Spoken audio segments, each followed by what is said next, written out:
He was bold, handsome, and terrifyingly loyal to Adolf Hitler. He embodied everything the Nazis wanted their young men to be: disciplined, efficient, and heartless. But beneath the medals and uniform was a killer, a man responsible for the torture and murder of hundreds of American soldiers and civilians. 3 decades later, that same man, Joachim Peiper, would burn alive in his French home, surrounded by the same flames he once unleashed on others.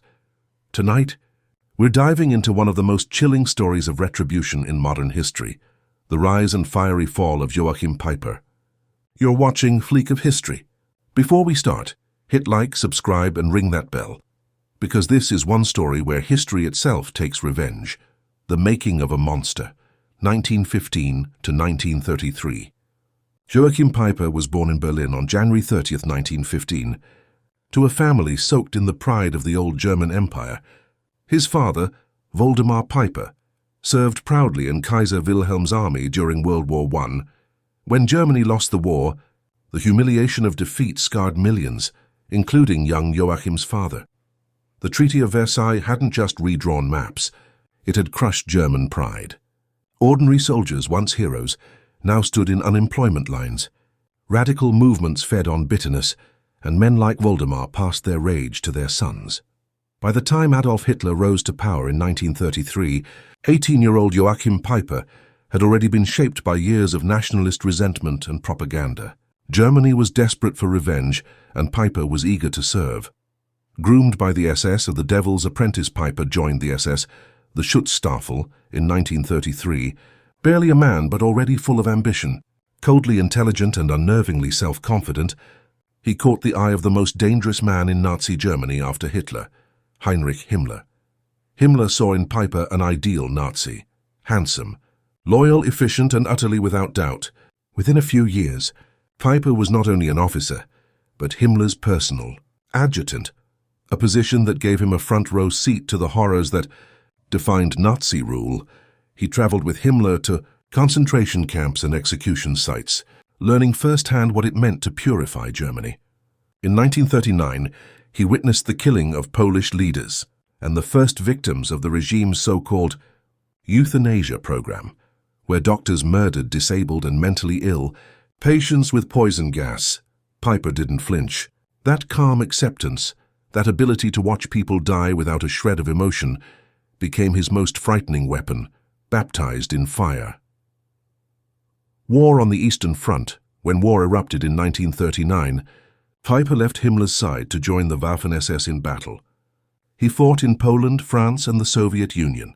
His courage under fire earned him medals, but his cruelty earned him infamy. By 1943, Peiper commanded the 1st SS Panzer Regiment on the Eastern Front. His troops were known for what soldiers whispered as blowtorch battalion. The reason? Wherever Peiper's men went, they left nothing but ashes. In one grim incident near Kharkov, Peiper's unit discovered mutilated German soldiers left by retreating Soviet partisans. Peiper retaliated by ordering the complete destruction of nearby villages. Over 800 civilians, men, women, children, were massacred. Some were burned alive inside a church. Even among SS officers, Peiper's methods stood out as excessively savage. But to Himmler, that was the point.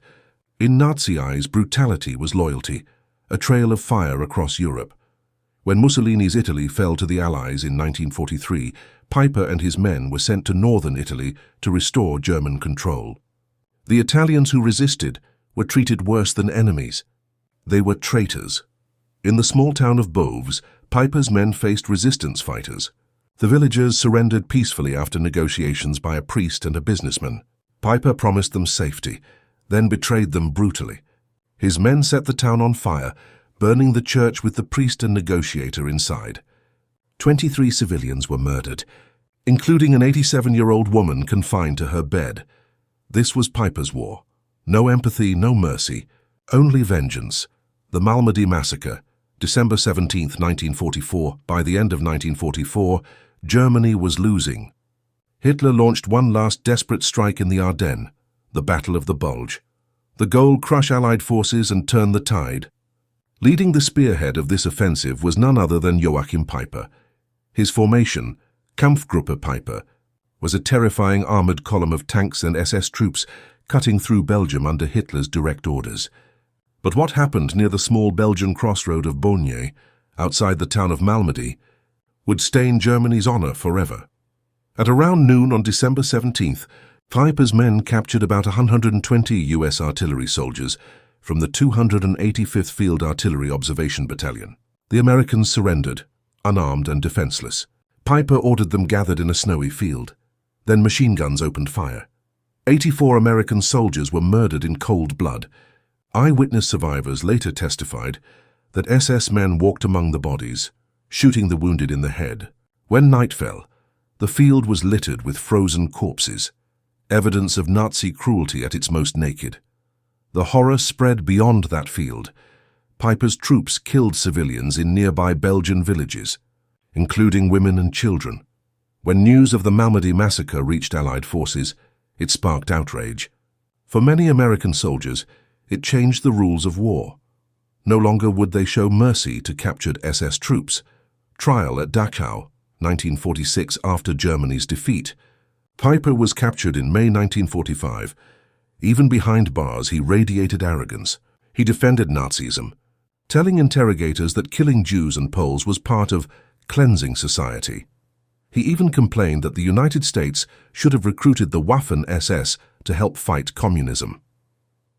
In 1946, the U.S. military convened the Malmedy massacre trial at Dachau, the same grounds where Nazis had executed thousands.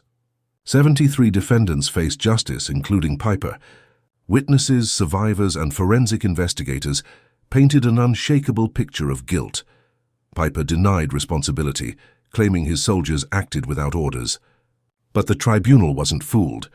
On July 16, 1946, Joachim Peiper and 45 others were sentenced to death by hanging. The rest received life or long-term prison sentences. For America, justice had been served, political games, and from the gallows to freedom. Then the Cold War began. And suddenly the enemy wasn't Nazi Germany anymore. It was the Soviet Union. Western nations began softening toward former Nazis they could use against communism. Reports emerged that some U.S. interrogators had used harsh methods, intimidation, even violence, during questioning. Under immense political pressure, the U.S. Army commuted the death sentences. Peiper's penalty went from hanging to life, then to 35 years. Finally, after just 11 years behind bars, Joachim Peiper walked free in 1956, a man who should have swung for the murder of 84 Americans. Freedom had found the unrepentant. Life in the shadows, the Nazi next door after prison. Peiper tried to disappear into civilian life. He worked briefly at Porsche, then Volkswagen. But the ghosts of Boves and Malmedy followed him. Workers refused to stand beside him. Protests erupted until he was forced out. By 1972, Peiper moved quietly to the village of Traves in eastern France. The irony was breathtaking. This former Nazi officer now lived among the same people his army once terrorized. Under the pseudonym Rainer Buschmann, he worked as a translator of military history books, but he didn't hide well. By 1976, a French resistance veteran recognized him and sounded the alarm. Flyers appeared around town exposing him. A Nazi war criminal lives among us. Journalists confronted Peiper. Instead of remorse, he showed defiance. In one interview titled "I Already Have Paid," he declared himself a victim of communism, claiming he'd served his time. In 1940, the French weren't brave, he said mockingly. That arrogance would be his undoing. Arrogance would be his undoing. The Inferno, July 14, 1976, Bastille Day in France, July 14th, is a celebration of liberty, revolution, and the people's victory over tyranny. But in 1976, it became the stage for vengeance.